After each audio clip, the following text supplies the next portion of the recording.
I am bored. I am boring. What's the difference between these two? Well, there is a big difference. Today, we are going to look at the differences between ed and ing endings. My name is Kim, and it's great to have you in class today. Let's begin.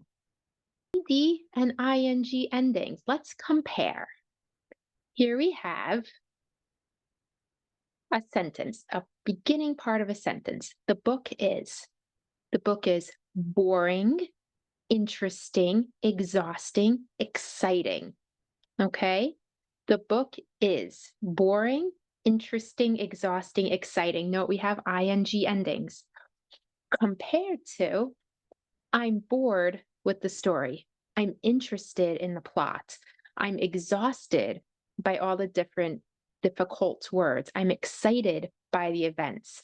Here we have all ed endings. Okay, so we're comparing here ed and ing endings. What do you notice? Okay, maybe stop, think for a second. What do you notice about the ing versus the ed endings? If you said this, then you are correct. Let's look over here. If it's an if it ends in ing, it's used to describe a characteristic. Okay, so a characteristic of another noun.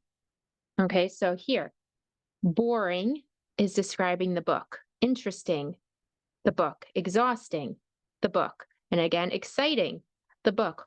All of these, all of these are adjectives that describe the book in this case.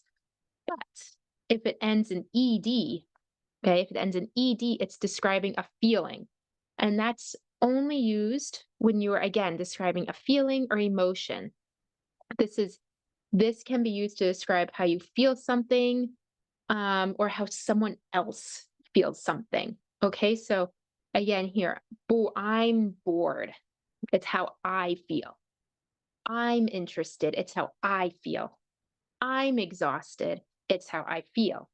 I'm excited. It's how I feel. It's my feeling. So let's take a look back at that sentence we started with. I'm bored. I'm boring. Okay. Very, very, very different.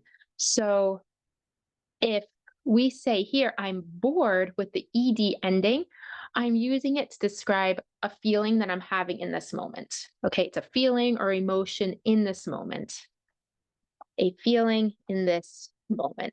But if I say I'm boring, here it's it's a characteristic, okay? So remember, it's used to describe a particular characteristic of the noun. Okay, in this case, me, the verb me.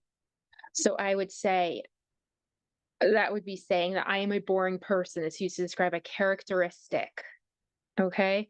Or of the noun. So this is going to be more permanent. Think of this as more permanent. It's a feeling that won't go away. Permanent, but this is more temporary. Temporary, okay? So think of the ed as being like temporary. I'm interested in the plot, okay? Maybe now I'm interested, but later I'm not. But the book is boring. This is permanent. I'll probably always think the book is boring. The book is interesting. So that will be a permanent characteristic. That's really important to understand the difference between ing and ed endings, because you don't want to call someone necessarily boring, because that wouldn't be very nice. Um, it might be just a temporary feeling. That's the difference between ing and ed endings. So it's super important to understand so that we are able to articulate what we want to say accurately. Thank you all for joining me in today's class.